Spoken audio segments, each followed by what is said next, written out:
ชีวิตของคอยชีวิตที่โคตรน่าเบื่อเลย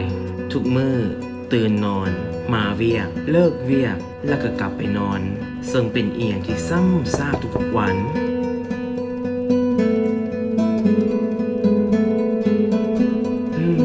บ่ได้แล้วคอยต้องโอเพนทูมอให้ตัวเอง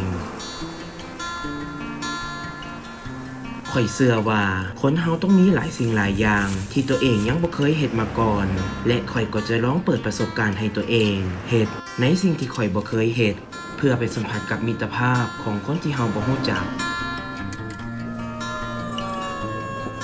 บางครั้งเฮาก็ต้องลองถิ่มความสะดวกสบายที่เกินจำเป็นแล้วหันมาลองความลำบากที่เต็มไปด้วยความสุขออกไปสัมผัสกับธรรมชาติที่เรียบง่ายไปเพิ่มพลังให้ตัวเองแล้วสูดดมเอากลิ่นอายของธรรมชาติให้เต็มปอดไปลองเฮ็ดในสิ่งที่คิดว่าตัวเองจะเฮ็ดบ่ได้แต่มันก็มีความสุขดีได้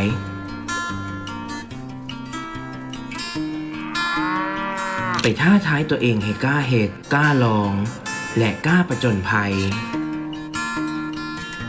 ไปลองใช้ชีวิตแบบคนทั่วไปที่เรียบง่าย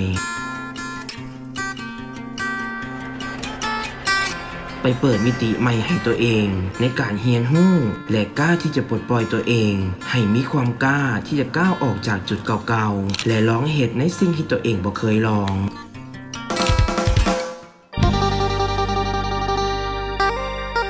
นี่แหละคือการเปิดตัวเองเพื่อให้ชีวิตได้สัมผัสกับอีกหลายๆด้านที่เฮาบ่คิดว่าจะได้สัมผัสและข่อยกล้าเว้าได้เต็มปากเลยว่าการโอเพนทูมอของข่อยในครั้งนี้เป็นการโอเพนที่เต็มไปด้วยความสุขความสบายใจและมิตรภาพใหม่ๆจากผู้คนที่เต็มไปด้วยความจริงใจ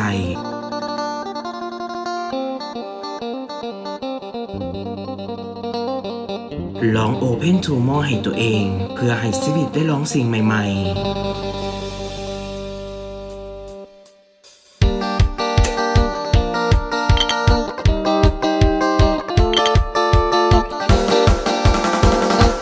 ข่อยโอเพนทูมอให้ตัวเองแล้ว